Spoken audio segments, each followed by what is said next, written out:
I think a lot of people don't realize the tooling cost involved in certain aspects of designing and creating a product.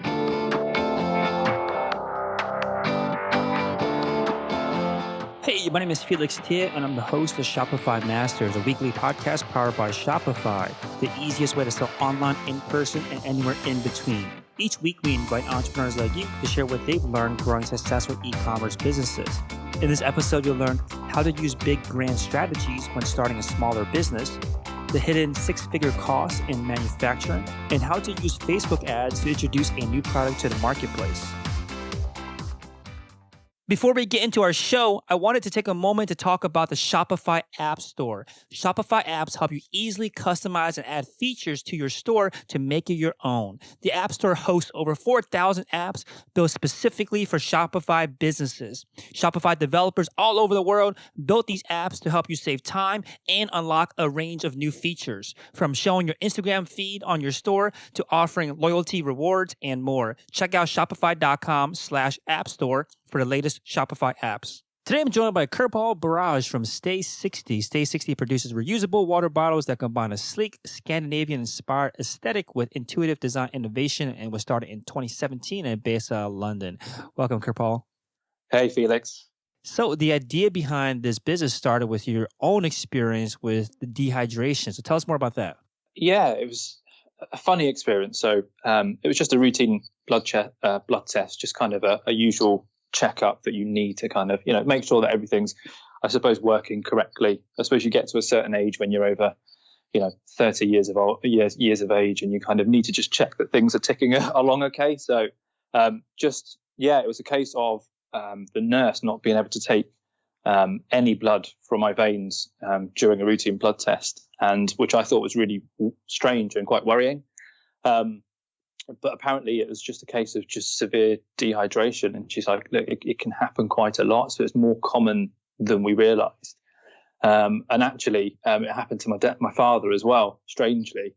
So it kind of, it urged me to kind of obviously hydrate more regularly. But that was through single-use plastic. So the big kind of, Evian bottles and things like that. Until just a bit of research, actually. I think it was just something I saw on TV where it basically inspired me to look a bit deeper into the kind of environmental impacts of single-use plastic water bottles. So then I started searching for a reusable bottle, but at the time there really wasn't anything that I could find that really matched the kind of aesthetic that I look for in the accessories that I carry. So I'll be honest, I'm quite fussy about the type of things that I carry in terms of accessories, the type of clothes that I wear. I want them all to be, it's not a case of designer labels. It's just that they need to be designed well and last long. So I couldn't find anything that really appealed to a male audience, number one, and really had the design kind of principles, the look and the quality that I would make me want to carry it on a daily basis, which I found really important. So I think I just went to my brother and said, I think we can do a better job here. I think we've probably got the skill set to actually really have a go at this market and create something really good. So we just went for it. And luckily that's kind of, I suppose, how we started the business back in 2017. Yeah, can you describe, obviously this is an audio format, so can you do a little bit, can you help us out by describing a little bit about what the bottle looks like? How does it stand out on the shelves? Yeah, so it's very different. So I suppose firstly, I would say around 90% of the water bottles that you see are off the shelf from China. So they would have been designed a good few years ago by Chinese designers and engineers in China. What happens is people from other countries will then just buy them off the shelf, not design anything. So that's something we would never do. We started from scratch. We looked at the other products and said, actually, we can make it better through a lot of different features. But in terms of the actual aesthetic, it's very sculptural. It's got a very distinct shape to it. A lot of that's down to it has a carry collar, we call it, which is a carry strap that wraps around the neck of the bottle, which has got a patented design itself, which is sort of really important for us, but because it gives it its real form. Also, it has a special cap that we patented as well. So the way that works is you kind of semi-twist the top half of it and you can drink straight through it, and it regulates the liquid flow. So it allows your body to hydrate more effectively, because you can't gulp. Because if you're gulping and chugging water and you're taking it down too quickly, all that will happen is your kidneys think that they are drowning, and you will just have to go to the toilet, and it doesn't allow your body to absorb, so it just lets out all the liquid. So there's a lot of different added functional benefits. The cap and the way it allows you to hydrate and drink straight through it, the carry collar, the actual kind of sculptural property of it, but also the way you can carry it. You can carry it with a full hand. You can carry it in a certain way for running. You can carry it you can grab it from different angles. So it's really kind of intuitive instead of just a usual finger loop where you can just use your finger and kind of swing it. Also, the kind of, it's got really high grade paint to it. We color match all the components. So we take ages color matching everything. Again, we thought that was something that within the market we're in, people don't take enough care and attention and kind of thought about. Whereas we actually take a lot of inspiration from kind of high-end audio brands like the kind of Bang & Olufsen's, the Sonoses and things like that, and even Urban Ears, and things like Common Projects, which are a really great European footwear brand, where if you look at the care and attention to everything on that product, from the color matching to the materials used to the finish and the quality, that's our inspiration, and that's the process we put behind our bottles and our range. So you mentioned too that you and your brother looked at each other and said that you think that you have the skill set to bring this to the market. What are your backgrounds? So I've got around 14, 15 years in advertising. So media strategy, so also creative agencies, media agencies. So I've worked on clients such as, some of these will be UK based. Virgin Media, Barclays Bank, Hendrick's Gin, Sailor Jerry's Rum, and quite a lot of the kind of big tier brands. So it would be a case of understanding. So we would get a brief. We understand their audience with the tools that we have. This is your target consumer. This is how we speak to them. This is where we speak to them. These are the touch points, and here's your budget. So we would my job would be taking that client brief and really get into the kind of nitty gritty of consumer, market, product, literally everything, to say, here's a strategy, here's best to kind of go out there and market your new proposition, your new brand, or your new product. So starting a company and starting a brand, it couldn't have been any better grounding for me personally. I kind of thought, if I'm doing it for other people, if I'm any good, really, I should be able to do it for myself. My brother Raj has a financial systems background. So he worked for a company that used to print money in the UK. And he was like not CFO, but he was head of financial systems there. So he's got a finance background. I've got more of the kind of creative strategy background. So it marries quite well. I leave him to do the numbers, and then he leaves me to do the fancy stuff, and it kind of works quite nicely. Yeah. Now, when your background in marketing and advertising, what are some of the biggest lessons that you learned in that industry that can apply to much smaller businesses and startups, people that are just getting started for the first time? I'm assuming certain things are probably going to be much more effective than others when you're talking about larger budgets and bigger scale operations compared to a smaller company. But what are some of the kind of big brand strategies or tactics that people can employ when they are just starting their own smaller businesses? It's a good question. It's very different because you're not dealing with ridiculous amounts of budgets. I think the key thing is start from the consumer, understand the consumer, do all of your consumer research, whether it's, using things like SurveyMonkey, speaking to your friends, speaking to anyone that might use your product to get a real idea of the market, what they're using, how they use it, and what they think of the current products out there. I'd say a key part of my previous job was the insight part of things. I think the insight part of launching a business is really, really important because without that insight, you're not going to create a great product or the right product to be able to get that product market fit with if you haven't done the kind of groundwork in terms of consumer research. A lot of the campaigns that I worked on were big budgets, so there would be TV, a hell of a lot of kind of digital advertising, a lot of out of home, some radio. Obviously, things were shifting more digitally, a hell of a lot socially. But I think a lot of brands now, even the bigger brands, most of their budget will be social and digital based, especially now in the current climate. I think it's just the power of social and how you can really utilize that and leverage it for, your benefit as a brand, really. Makes sense. Now, you mentioned the market and consumer research. The insight is really important early on, maybe even before you even have your product that exists. And obviously, you created this product to fulfill your own need to design a better functioning bottle that was, sustainable and also fits your aesthetic. But were you able to expand the research beyond yourself, maybe your friends and family, to figure out what the market might be interested in?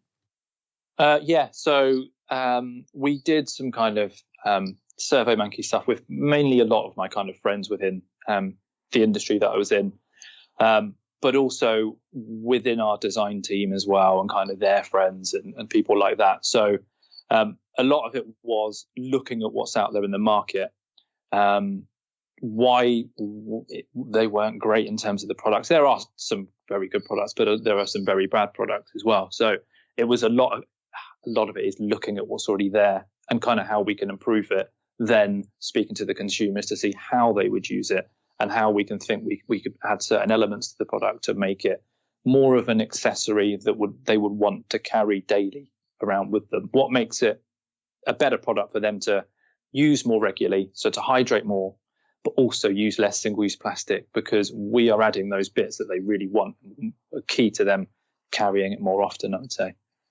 Got it. And I want to call out that this differentiation that you're making, which is to first look at the existing products on the marketplace and then think to yourself what can be improved. And the other approach is to kind of go out and survey your consumers or your prospective consumers and understand more about their needs and wants. And you sound like you said that you focus mostly on basically looking at the competition, looking at what exists today. What were certain things that you were looking for in terms of areas that you wanted to improve, and how did you actually make those improvements? Oh, a few things. So a lot of the stainless steel bottles that you see on the market are quite clunky. They're not that intuitive in the way that you can drink through them. So a key one for us is, we didn't want to. So what was really important, number one, is making a commercially viable product on a number of levels. So it needs to be a commercially viable retail price. So for us in the UK, it's £35, which is an expensive point, but it isn't a £95 water bottle, because what we found is the tech side of things wasn't needed. So there are smart water bottles that are great, but the people that we spoke to were like, actually, I don't want to spend that much on a water bottle. What I want is something that, number one, looks great, feels great in my hand. So that's number one that we had to look at. Really great, stunning visuals, really distinct, and a really design-led product. So it looks a certain way. Number two, it's easier to hydrate from. You don't have to take a big bulky cap off all the time and keep hydrating. So we've we've eliminated that by the little semi-twist that allows you to drink straight through the cap. Also, it needed to be perfect for both water and coffee or tea. So a lot of times if you have like a sip cap, it's either a straw or like a little hole. So the problem with that is nobody really wants to drink coffee from a straw. It's just a bit weird. It's not a great user experience. So we wanted to create a cap that would allow, it's great for water hydration, is great for coffee and tea as well. And then we've got the extra layers of insulation, which makes it, keeps everything super fresh and super cold and super hot. So it needed to be perfect for both water, coffee and tea to make kind of, the one bottle that you keep with you all the time. So you really invest in it. So key to that was the cap, really. And then, like I said, the aesthetics are really, really important as well. Got it. Okay, so now you knew all these features that you wanted to add, to improve on. Tell us about the design process. Once you had those ideas in your head, how do you actually turn it into a design that could be produced? So when we originally launched in 2017, it was always a case of, this is our MVP. This is the minimum viable product that we can release with the budget that we have. So it's a very good product, but with the budget we have, there's a hell of a lot of tooling. So it was making a simpler version of what we really wanted. So then we went about with our design team that we're really close with, because basically my friend owns a design team. So we kind of work really closely. They're almost an extension of our team. It was a case of, okay, here are the kind of visuals that we like from other brands, and they're not actually brands within our market. It's taking inspiration from them and saying, how do we then kind of create that in a water bottle, really? So a lot of them were very Scandinavian, very minimal. That's the kind of look that we want. And then we kind of, put pen to paper and started creating that with the team, to come up with a few options to start with. And then we kind of, we narrowed those down. Certain functions on there as well that we added. So then we kind of came up with a design that we really liked and thought would fit the brief. And then it was speaking to manufacturers in China to see what was possible, what the tooling costs would be, which is where all the money really is, which is a really expensive kind of outlay. And then taking it from there. But what we found, because it was a simpler approach for our first product, it made it easier to speak to manufacturers in China for the first time compared to the second product, which is far more technically advanced, the one that you see now, where we spoke to a few manufacturers and they just couldn't produce certain elements. So there's a lot to be said for a simpler product. It makes it easier to manufacture. But that was the brief to start with. But the brief now was a very different approach in a very different busy market to create a much better product. So it was designing something and then taking it to certain manufacturers to see, the cost of it. And then once we had the right manufacturer, the right costs, it was a case of then prototyping, tooling, and then manufacturing en masse. Got it. Because I want to break this down a bit. So you first started off by working with the design team where your input was just to bring them essentially designs from other industries and said, how do we replicate this in a water bottle? So what was that iteration process like? How long did it take from the time that you brought a bunch of photos of other products or other products that you want to replicate in the bottle, and then like you mentioned some audio companies that you want to replicate their design. How long does that take between you kind of having an idea of elements of other products that you want to put into yours and then actually having something that you can see with your own eyes? Oh, I'd say the first thing that you would see with your own eyes is obviously the sketches. So that would probably take a good 2 or 3 months if you're doing it right. And then from there, it's kind of the 3D visuals. That can take another maybe 2 months. Then it's prototyping. So what we did is a rapid prototype in the UK first. So 3D printing, that would be another couple of weeks. But then what we did this time around is create a really great prototype with our manufacturer. That took around a month to create that first prototype. That prototype then wasn't 100%. We had to go back and get certain functional elements right. That took another 2 months. So it's a long process. If you want to get it right, it really is a long process. So from initial, I suppose, idea down to getting that prototype, the prototype that you want to sign off was probably around 8 months. So you mentioned the first product was rapid prototyping with 3D printing. What's the kind of benefit of doing it? I guess maybe pros and cons of going with 3D printing for your first prototype instead of just going straight to the manufacturer, which is what it sounded like you did for the second version. So that was purely for sizing, and to see, because the product is so sculptural, kind of how it would look, because it was so quick and simple for us to do. We thought, why not? Let's check this. Let's sense check the 3D drawings that we have, the approach to just see how it looks. So the 3D printing, there was no functionality. The cap didn't work, for example, and the strap, for example, didn't come off. So it was more just the look of it, and it was just to say, yes, this looks right. So what we did when we first did the 3D printing, what we could see straight away, the strap was too big. So that allowed us to recalibrate, change the sizing, take it in a little bit before we sent everything to the manufacturer. So it kind of cut out that process further down the line. which is what would have just happened. So it was just kind of almost a sense check with the quick 3D printing more than anything else. So during all these phases, between the sketches to the mock-ups to the 3D printing prototypes, do you put this in the hands of any potential consumers or target customers? Is there any testing that goes on during these stages? I would say the first part of consumer testing is when we have a prototype from the manufacturer where there is some functional elements. So that was I would say that was kind of almost an alpha test where it was a case of people within our circle were testing it. And so it was probably around 5 or 6 people. So the design team, us as founders, also just people that we're close to, just to kind of sense check, what do you think? How does it look? How does it function?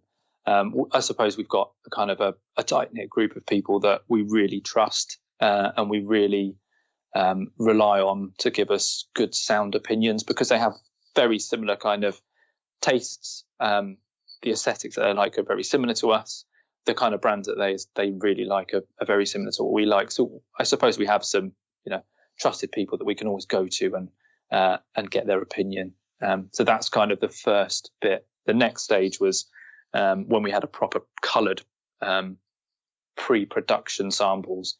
Then we went out and kind of spoke to a few retailers, and that's when it was more of a beta test, I suppose. Mm-hmm. Do you remember any tweaks or changes that you and the team wanted to make after these rounds of testing? Yeah, so like I said, the first one was changing the size of the strap through the 3D printing, through the functional prototype that we got from China. There was a hell of a lot that changed in the cap in terms of the way that it would stop in a certain point, because it was actually very difficult to get a quarter turn and get the panel. There's a top panel that drops. So you basically quarter turn the top half of the cap. The top panel drops and you can drink through it. But what was happening to start with, it was just like an infinite turn, which is just pointless. So there was a hell of a lot of re-engineering to get the cap right. It was mainly the cap that's the most difficult part of the product. Everything else, I would say, was kind of okay. Then when we were testing samples and testing colors, that's when there was a hell of a lot of kind of paint testing, the right paint, the right finish, the right logo finish, the right finish on the silicone strap, the right finish on the cap. Because, like I said, even just color matching the components took us absolutely ages just to get them right. So there's a lot of iterations along the way. We took our time to get it right, really. How did you know when you had a version that was ready to start bringing to manufacturers? For your very first version, how did you know that, okay, this is good enough for us to start looking for a manufacturer to do some production runs? Good question. So we had the manufacturer in place when we had the signed off sample. So we already had them in place. So we were already having conversations with a partner that was kind of recommended to us. So we knew that we did our due diligence. So we knew that they were really, really good, and we have a great partnership with them. So that was great. So it was more, I suppose, when we had a certain sample that we could sign off with that manufacturer was through the whole process was probably around 12 months of design, development, prototyping. And that moment for me was just a plain stainless steel version. So it's kind of pre-tooled, but still stainless steel. So it wasn't colored. None of the components were colored, but we could understand the functionality. And it was that moment where I sipped from the cap. The flow was just perfect and the functionality was just right, that you can I'm very fussy. And it was an instant smile on my face, and it was like, bingo, this is perfect. This is what we wanted. I'm really happy. And it's hard. I'm quite a hard man to please. So it got to the stage where, I was really happy. And then it was a case of finger on the button in terms of, now we can get the colored samples, the functionality signed off. Now let's kind of go for it. And once the colors are signed off, then it's a case of, hit the button on production. Got it. So I think finding the right manufacturer can first of finding the wrong manufacturer can cause a lot of headaches for you, but you mentioned that you found the right one and have a great relationship with them. Any tips here on identifying the right manufacturer to work with?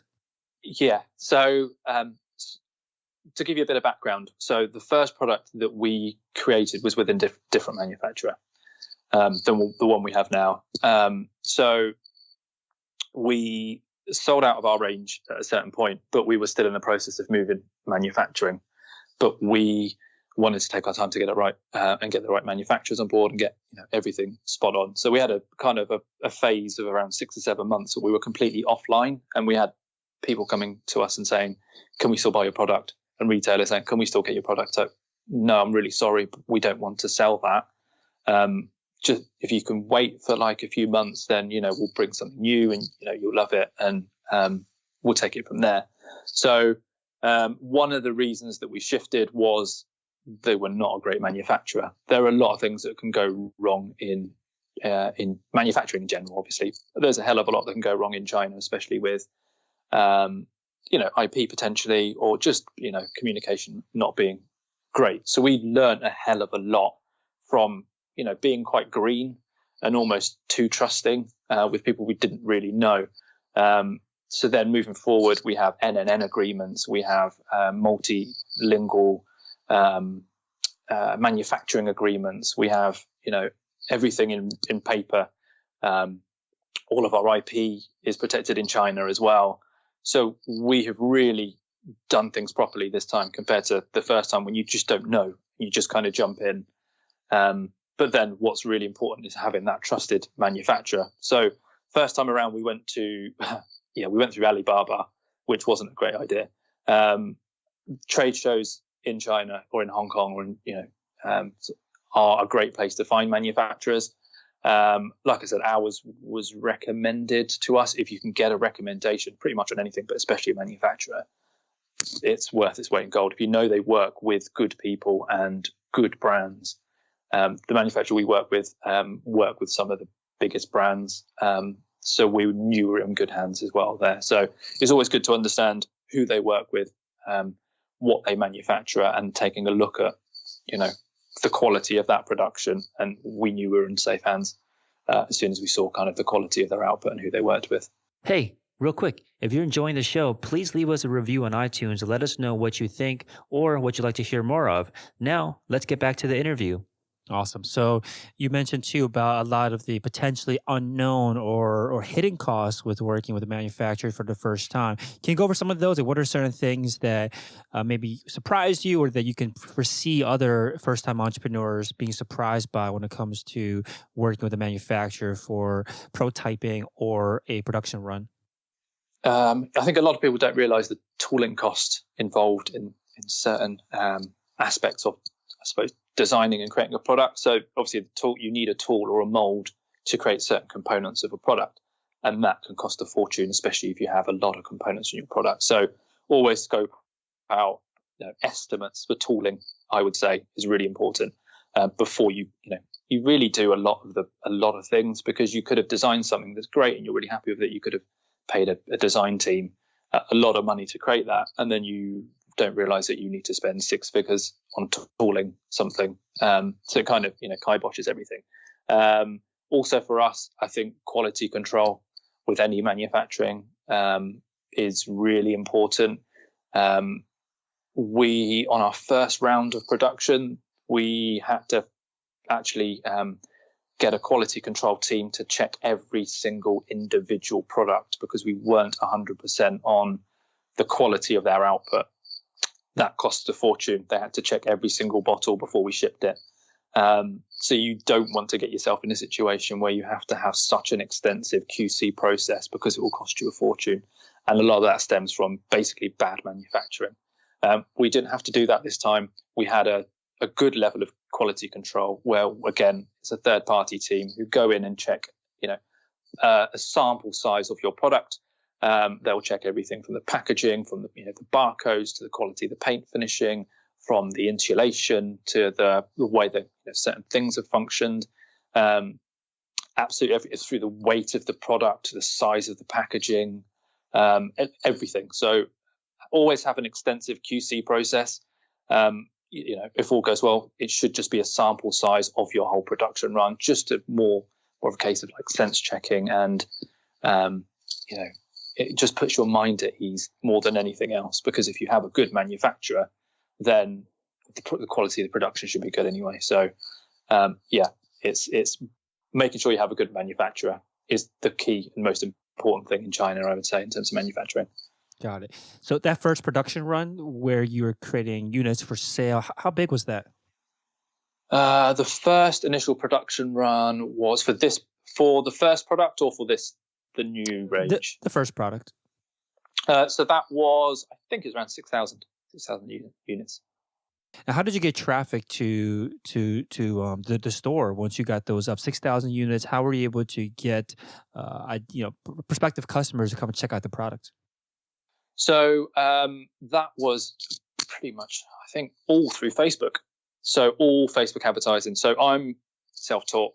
I do all the social advertising, paid social in-house. So it was just everything through Facebook and Instagram, in terms of getting your funnels right. It was all, obviously back then, it would all be prospective,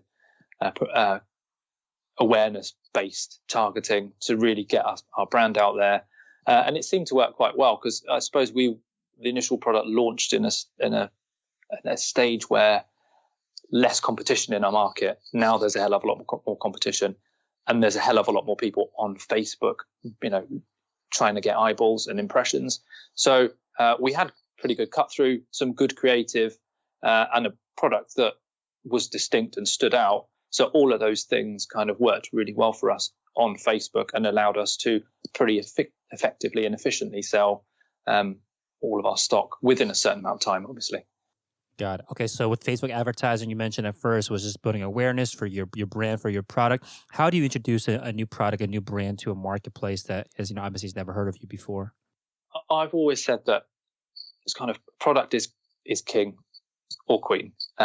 So if you have, so what we do is focus on our product as much as we can. So the quality of it, the look, the aesthetic, then photograph it as, make sure your photography and your imagery is as high end as it possibly can be, but be distinct, be bold, be different, be better. It's kind of almost our mantra. And by doing that, it's easier to get your paid marketing, your earned marketing, and your own channels to work a hell of a lot more effectively and efficiently. So because our brand, it was more distinct, is a very different looking product, and is very high end in terms of the premium aesthetics, the premium sort of website and everything that we do.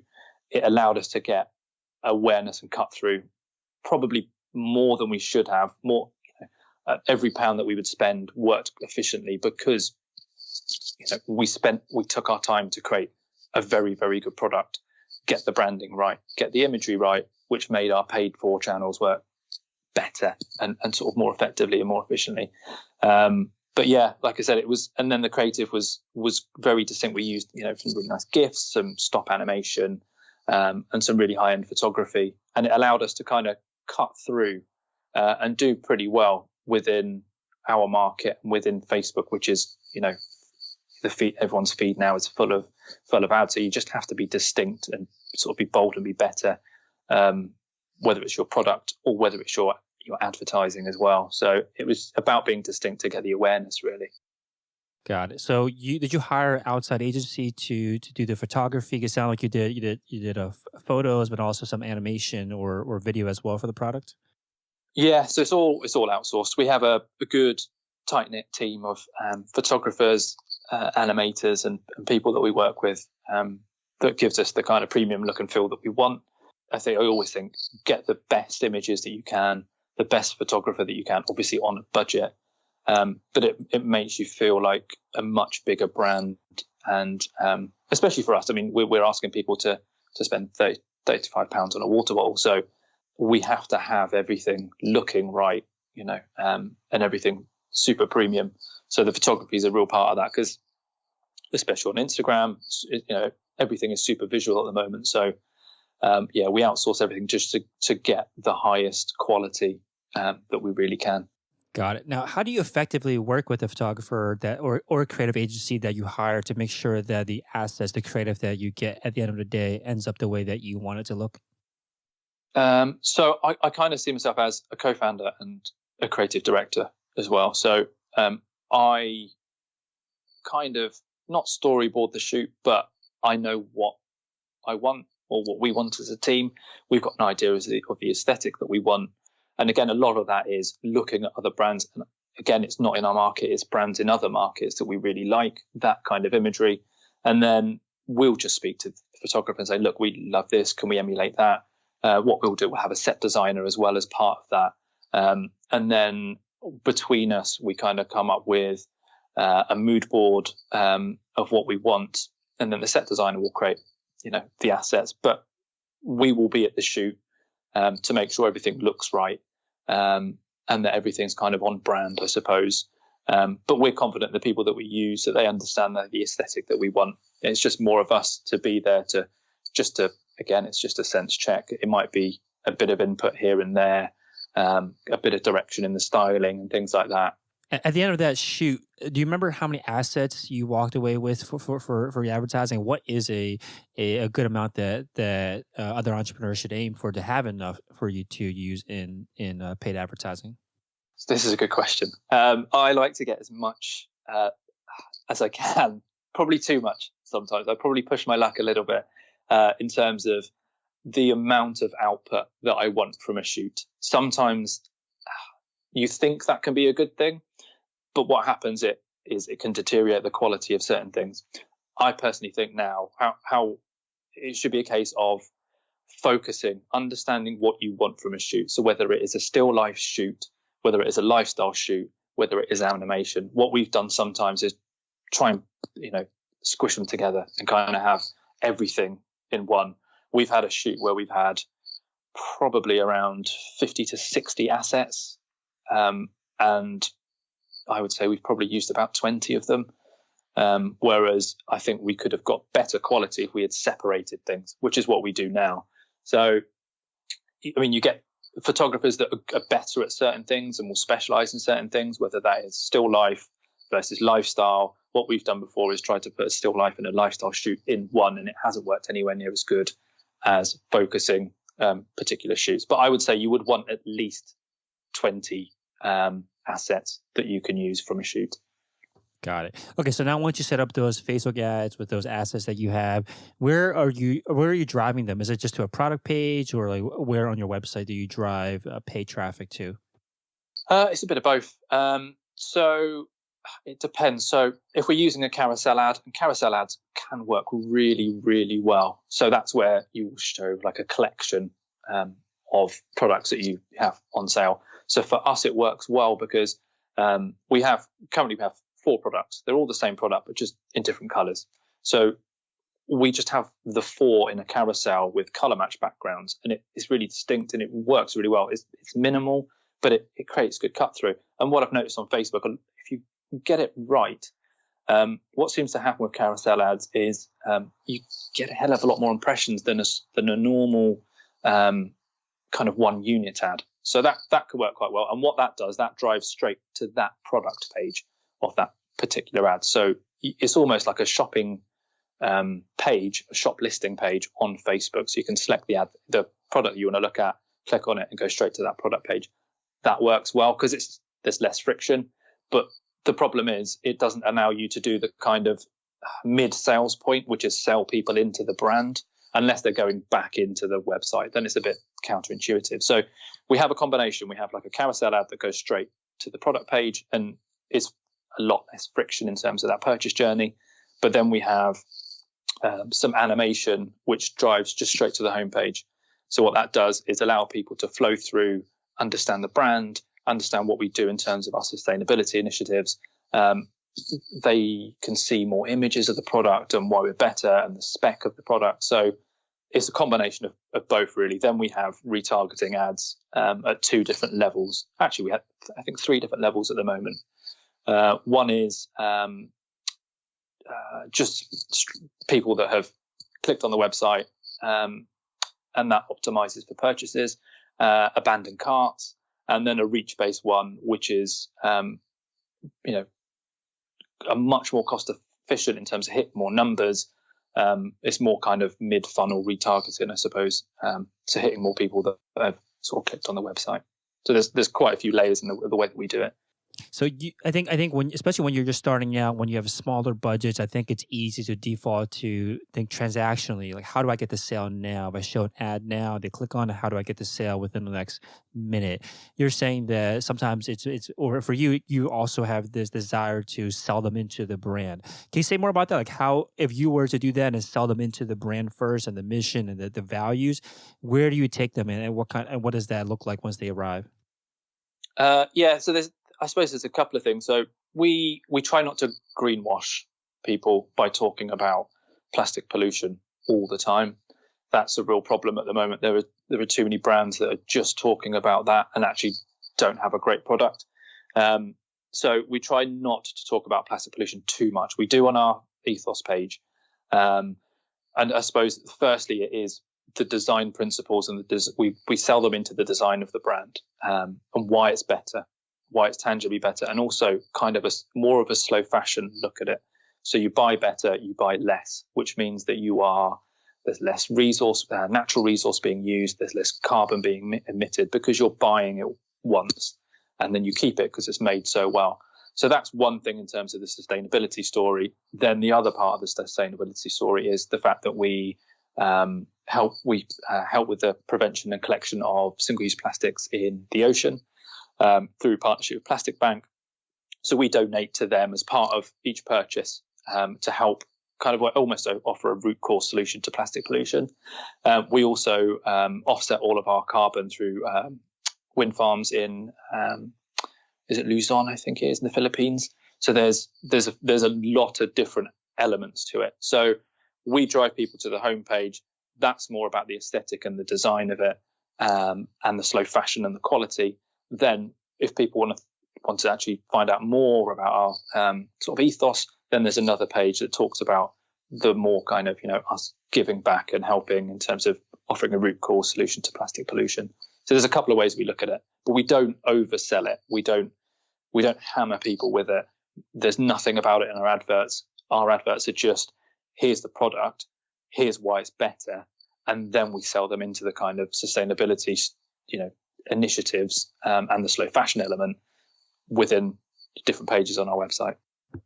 So I want to talk about the almost like cost benefit of this approach, to sell them into the brand, sell them into the values that you hold as a company, as a brand first. So when you do that, obviously the con to that is that they may not buy on that first visit because of the additional friction that you mentioned before. What is the benefit? Does that create like a more valuable customer over time? Like, what does it do for you as a business if you are on the first touch point selling them on the brand and the values first? Personally, for me, I think every brand should have a purpose. I think that's really key currently moving forward more than ever, that brands with purpose will resonate more with the right consumers, and will stand out if they're doing good. So for us, it's not just a branding exercise. We want to do good. As I suppose people as a brand, it's really important to us. So it's something that we would always want to do. We always wanted to do as part of setting up a business. Is how do we have positive impact on things around us, really, whatever that can be. So we always want to be a positive company in that way. So for us, it's just that this is our brand, this is what we do, and people like it because it kind of makes sense, and all of the initiatives that we do make sense in terms of the product that we have, because it is naturally we are reducing single-use plastic by people buying our product, but then we are also offering another solution. So first and foremost, I think brands need to have a purpose at the moment.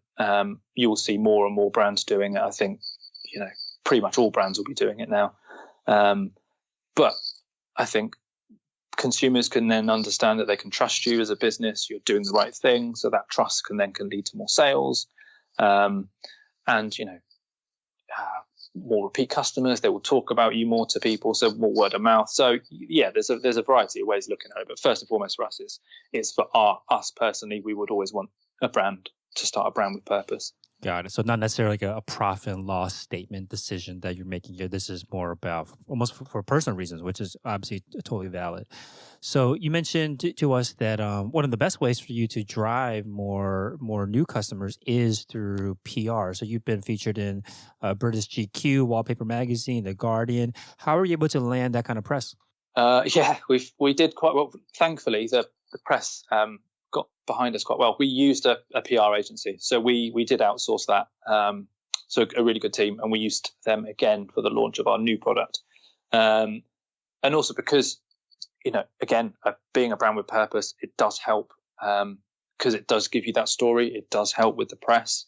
It gives them something to talk about to get, and also having again, I've always said, if you have a really, really great product, that really helps with that earned media, which PR is, and people talking about you, because it's like, okay, we can see this is tangibly very different. Okay, this is why it's different. Okay, this is the positive things it does. Okay, I can talk about that. It gives me more to talk about as a journalist. So, yeah, because we use a PR agency, but because of what we're doing and how we're doing it, I suppose we're giving them more to talk about. Our press releases then have more information, more of a story, and it allows journalists to kind of get on board with it, really. And what we do also is certain journalists we will send out sample to. So all of the press that you see, they would have had a sample of our product, which is great for us because it means that they love the product, and then they talk about it. So again, it's kind of it leads back to having a great product. Right. I think that's a good point about. I think press at the end of the day is just a retelling of your story, your original story of your brand. So if you don't have a story, or your story is only like, I have a product and there's nothing kind of bigger than the product, then it's really hard for press to do their job because there's nothing to retell, right? And it's to a certain degree. So I think that's important, that the benefit of having a story, a brand story of why you're doing it, makes the job easier for press outlets to tell your story because they have something to work with. So I think that makes a lot of sense of how this kind of all ties together. Now, you mentioned to us as well that another great way for you to drive traffic is through these kind of best of guides. So can you say more about that? Like, for anyone out there that might not know what that is, can you explain what are these kind of like, best guides? Yeah, so for us, it's when people are searching best reusable water bottle, or best water bottle to buy in the UK. For us, that's really important. We need to do more of it. We have a few sort of hits that work really well for us because it's a great part of the purchase journey. So if someone is, I don't know, if you're making, no idea, a hat, for example, bad example, but if you're in the best hats to wear this summer guide and it's online, the majority of people are going to be Googling what's the best hat to buy this summer. Then naturally, if you're in, I don't know, GQ or something, that's naturally going to rank really high in terms of Google ranking. So it funnels, into your purchase journey, but then adds a really amazing layer of trust. If a publication is recommending your product and you're already an active seeker for it, then that will obviously link to your website, and it does a lot of the heavy lifting for you. Is kind of how I look at it, and it adds that layer of trust, sells in your product before they've even got to your website, and that's like gold. And we've had that specific piece where we had a really great write-up in the 12 best reusable water bottles. And like I said, the conversion rate from that is the highest that we have from anything in any channel, because again, it does all the heavy lifting. It tells you about the product, but it's been recommended by a key journalist. So then as soon as they come to your website, so it links straight to the product page, they don't even look at the kind of ethos page and everything else. They're already sold and they've already bought it within the space of a couple of minutes. Yeah, there's no better way to sell a product in a lot of cases than a strong testimonial, and especially an unbiased one from an external party that has some kind of authority to them is like the best combination to do the selling for you. So when you are looking to get into more, you mentioned that one of your goals is to get into more of these best guides. How do you do that? How do you make sure you get on I mean, obviously having a great product is like a table stakes. You have to have a great product, but what is the process, the outreach process to get on more of these guides? So we found that it really is having the contacts. So again, it's the PR agency for us. I've tried personally. Sometimes it works, but the PR agencies have all of the right contacts. They take them out for lunch. They're on the phone to them all the time. They're emailing them all the time. So they have the relationship. It's far easier. Then what happens is they know when the guides are coming out, or if they're looking to get onto a guide, they will check with the journalist, which they probably have a relationship with already. Is it being updated? If it is, great. Can we send you a sample? So for us, our PR agency does that for us. It works a hell of a lot more efficiently than a cold email from us, which we've tried. It works sometimes, but not everyone can afford a PR agency. So you can go to a freelancer, for example, to do your PR, but make sure they're in the right industry that you're in, because that means that they will have the right contacts. So yeah, it's a case of understanding when those best of guides will be updated, who the journalist is, making that contact, whether it's yourself or your agency or your freelancer, and then follow up with a sample because they'll have to test it. Got it. Now, how do you find a PR agency that will work for you, like that's going to be a good fit for you? It sounds like a lot of your marketing has been credited to finding a PR agency that is doing amazing work for you. So how do you find one that does the good work for you? There are a lot of agencies out there, and there are a lot of agencies that will charge a lot of money as well. So I would say speak to as many as you can. So if you can get a recommendation, that's always the best way. So for us, I think I found our agency through, I can't remember who they worked with, who I really liked. And I saw something on Instagram and then found out who did the PR, and then found out through there, because the press hit was great. Actually, no, I think it was a music artist that I really like, because I'm really into music. And it was a piece, that music artist was wearing a pair of socks that our PR agency had basically sent him. And that's how I found out. And then I looked at their roster, and it was all kind of high-end tech, premium tech brands, actually, and a lot of kind of audio brands as well. So it was kind of like, okay, this is interesting. This could fit. It's kind of a little bit different for them, and high-end eyewear and things like that they do. But the brands that they have are great, which means that they'll have all of the right contacts. So spoke to them, and I really believe in having the right personality fit as well, because you can speak to people and instantly see that they probably won't be the right partner because the fit isn't there.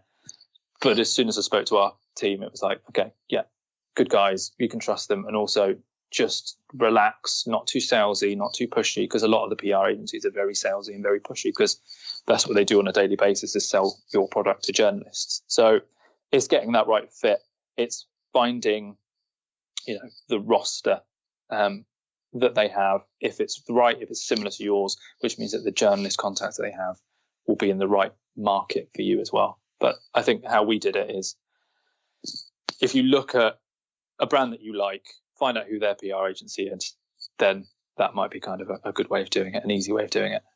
Got it. I like that approach, which is to look for people that are getting the results that you want and working your way backwards to find out who's getting those kind of results. And you mentioned too that as with anything, with any kind of business relationship, that personal fit is so key. You don't want to dread picking up the phone or having meetings with someone that you depend on so much for the success of your business. So I want to talk about some of the apps or tools that you rely on, more of the kind of products that you rely on to help run the business. Can you tell us something that you recommend? Yeah, so we've recently set up Yotpo for reviews, which you really need reviews and verified reviews on your website. So we set that up a few months ago. It's good. It's okay. It can be quite clunky sometimes, but it does what we need it to do. So that's okay for now. We use MailChimp at the moment. Again, I think that's probably something that we could probably phase out. We're looking at other alternatives as well. So we probably need to be stronger on our app game, to be honest, in terms of our Shopify platform. They're kind of the main ones that we use at the moment. Then we've got certain bespoke ones that allow us to add certain features to our pages that aren't standard on Shopify. So there are kind of apps built in by our developers, allow kind of certain flows and certain elements to the product. But I'll be honest, I'm not that techie to remember the name of it. So I think we could be a lot stronger on our app game. But I think for us, the key for Shopify is it's so great to set up, to design, to make it as bespoke as we wanted to. But then the back end is super easy to use, that we can look at it daily and update anything. We have a designer and a developer that we use to get things looking as we want it. So it's more, I think for us, we need a few more apps that we're looking at. It's more the aesthetic at the moment that we've kind of got in a certain place. Got it. Awesome. So stay60.com is a website, STAYSIXTY.com. And I'll leave you with this last question. Looking forward, what do you think is going to be the biggest challenge that you will face?